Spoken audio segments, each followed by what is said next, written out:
विवादों में घिरे प्रेमचंद अग्रवाल को बचाने के लिए भारतीय जनता पार्टी हर मुमकिन कोशिश कर रही है। अलग अलग स्तर पर डैमेज कंट्रोल की कवायद हो रही है। लेकिन बड़ा सवाल है कि क्या प्रेमचंद ने जो कहा और उसके बाद जो भी चीजें हाल फिलहाल हुई हैं उससे उनकी राह आसान हो जाएगी? क्या प्रेमचंद अग्रवाल ने बीजेपी को जिस भंवर में फंसा दिया है वहां से बीजेपी निकल पाएगी? तमाम तरीके के सवाल हैं। प्रेमचंद अग्रवाल के खिलाफ बीजेपी में अभी मुखर तौर पर कोई आवाज नहीं उठी। वहीं अब हरीश रावत ने त्रिवेंद्र रावत और विनोद चमोली को भी अब निशाने पर लिया है। इन दोनों ने ही कहा था कि प्रेमचंद अग्रवाल ने जो बातें कही उसको किसी ने जस्टिफाई नहीं किया,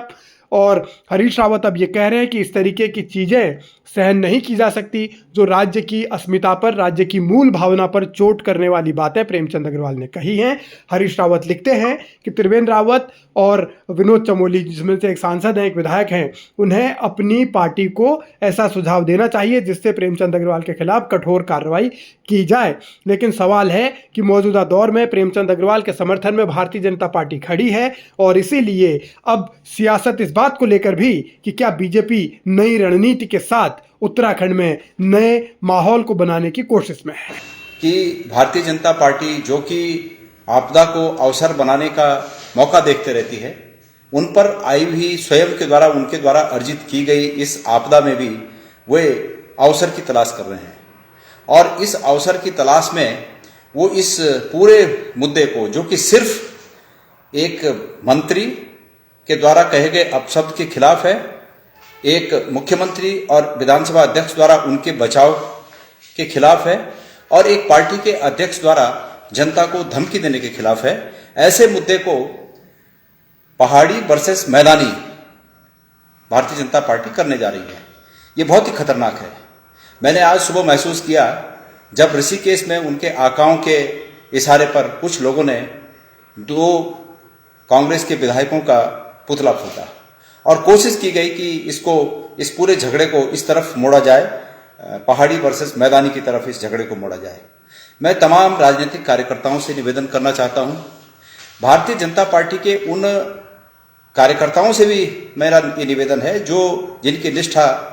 पार्टी से बढ़कर प्रदेश में है। मैं कांग्रेस के उन तमाम कार्यकर्ताओं से भी ये निवेदन करना चाहता हूं और उत्तराखंड के पूरे जनमानस से निवेदन करना चाहता हूं कि कांग्रेस पार्टी का या किसी भी व्यक्ति का सोशल मीडिया में ये अपना दिया गया वर्जन, अपना दिया गया विचार, वो किसी मैदानी के खिलाफ नहीं है या किसी पहाड़ी के खिलाफ नहीं है, बल्कि विधानसभा भवन में मंत्री जी के द्वारा दिया गया जो गाली उन्होंने दी, उस गाली के खिलाफ है। उसके बाद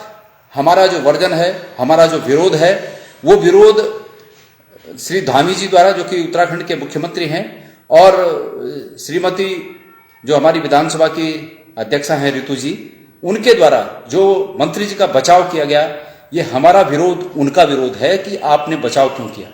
हमारा विरोध इस रूप में है कि उस पार्टी के अध्यक्ष महेंद्र भट्ट जी के द्वारा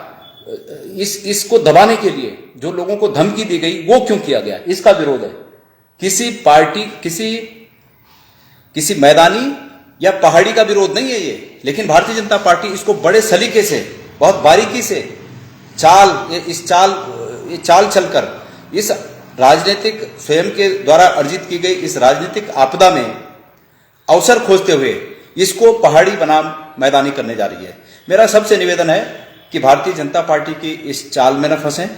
भारतीय जनता पार्टी की इस पहाड़ी वर्सेस मैदानी की चाल में न फंसें,